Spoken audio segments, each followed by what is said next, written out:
तेजस्वी यादव के साथ double game खेल रहे हैं नीतीश कुमार। सुधाकर और चंद्रशेखर पर कर रहे हैं सख्त कार्रवाई की मांग। विवादित बयान देने वाले अपने नेता बलियावी को दे रहे हैं प्रमोशन।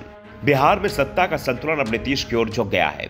एक महीने पहले तो नीतीश कुमार को तेजस्वी की जरूरत थी, तो आरजेडी नेता नीतीश पर सीएम पद छोड़ने का दबाव बना रहे थे।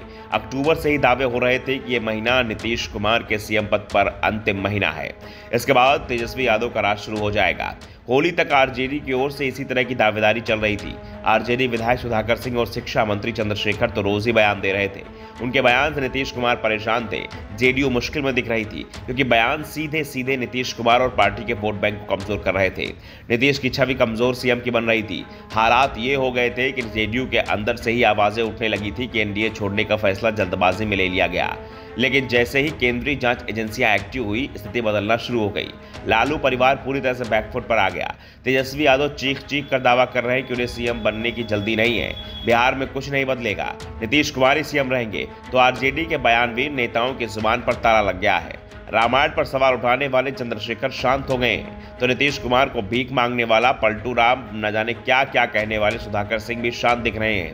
लेकिन नीतीश कुमार समझ रहे हैं कि मौका मिला है तो काम कर लिया जाएगा और इसी बहाने अपने विरोधियों को ठिकाने लगा दिया जाए। वो आरजेडी पर दबाव बना रहे हैं कि वो अपने बड़बोले विधायक सुधाकर सिंह पर कार्रवाई करे, जिन्होंने महागठबंधन की सरकार को ही निशाने पर ले रखा है। दरअसल महागठबंधन की परेशानी सिर्फ सुधाकर सिंह और चंद्रशेखर ने नहीं बढ़ा रखी है, बल्कि जेडीयू नेता गुलाम रसूल बलियावी और हिंदुस्तानी आवाम मोर्चा के जीतन राम मांझी भी बराबरी की टक्कर दे रहे हैं। खास बात यह है कि जो जेडीयू सुधाकर सिंह और चंद्रशेखर खिलाफ कार्रवाई पर अड़ी हुई है, वही जेडीयू गुलाम रसूल बलियावी को विवादित बयान देने के लिए प्रमोट कर रही है। जेडीयू ने बलियावी को राष्ट्रीय महासचिव बना दिया है, जबकि केसी त्यागी का पत्ता काट दिया है।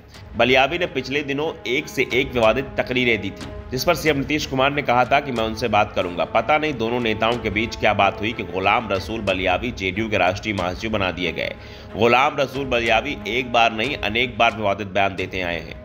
कभी वे बाबा रामदेव को देश विरोधी बताते हैं, तो कभी कहते हैं कि बाबा रामदेव भारतीय है ही नहीं।